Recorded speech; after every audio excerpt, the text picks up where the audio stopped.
ঈদ উল ফিতরের জামাত ও ঈদ মেলা অনুষ্ঠিত হচ্ছে স্থানীয় বার্জেস পার্কে। সাউথওয়ার্ক মুসলিম ফোরাম ও সাউথওয়ার্ক কাউন্সিলের উদ্যোগে আয়োজিত এই সমাবেশে 20,000-এরও বেশি মুসল্লির সমাগম হবে বলে আশা প্রকাশ করছেন আয়োজকরা। বিস্তারিত জানাচ্ছেন আমাদের সাউথ ইস্ট লন্ডন প্রতিনিধি ফয়সাল আহমেদ রুহেল, ক্যামেরায় ছিলেন নাবিলা আহমেদ। 2013 সালে বার্জেস পার্কে প্রথম ঈদের জামাত অনুষ্ঠিত হয়।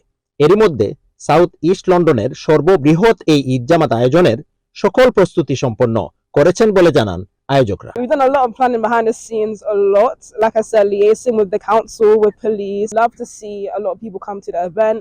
So inshallah, a lot of people will be turning up to this event. I believe the turnover will be very, very good. গত বছর এই পার্কে 20,000 মানুষ ঈদের নামাজ আদায় করেন। এবারও জমকালোভাবে পার্কে ঈদের জামাত আদায় করতে পারবেন বলে আশাবাদী স্থানীয় মুসল্লিরা। তো আমরা যে যাই পার্কও আমরা দেশের একটা যে ঈদগাহ জেলা নামাজ পড়ার একটা ফ্যাসিলিটি মিলে ময়দান আমি মনে করি সব আপকে আপনারা পার্কও যাই জানো, আপনারা বাচ্চা লইয়া ফ্যামিলি লইয়া। সাউথ লন্ডন প্রবাসী যারা আছে আমরা পার্কও দীর্ঘদিন থাকি আমরা নামাজ পড়ি আর কাউন্সিলে আমরা এই সুযোগ সুবিধাও আমরা দিছি আলহামদুলিল্লাহ।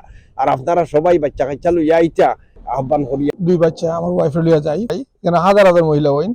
ঈদ নামাজটা কিন্তু আল্লাহ রাসূল সাল্লাল্লাহু আলাইহি ওয়াসাল্লাম কোনো সময় মসজিদের ভিতরে পড়ছেন না। আপনিও খুলে আসমানের নিচে আইতা, আর এটা ওয়াজিব হিসেবে বড় সুন্নত হিসেবে আপনি ঈদ নামাজ বাইরে পড়তা।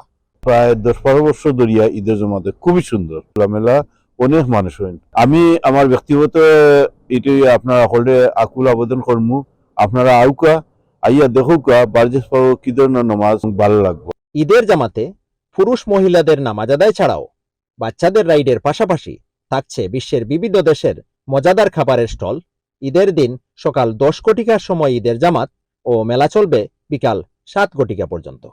এক মাস কঠোর সিয়াম সাধনা শেষে বিশ্বের বিভিন্ন দেশের ধর্মপ্রাণ মুসলমানদের সাথে স্থানীয় বাংলাদেশিরাও পার্কে এসে ঈদের নামাজ আদায় সহ দিনব্যাপী মেলা উপভোগ করবেন, এমনটাই প্রত্যাশা আয়োজকদের। Faisal Ahmed Ruhel, channel S news, Burgess Park, London.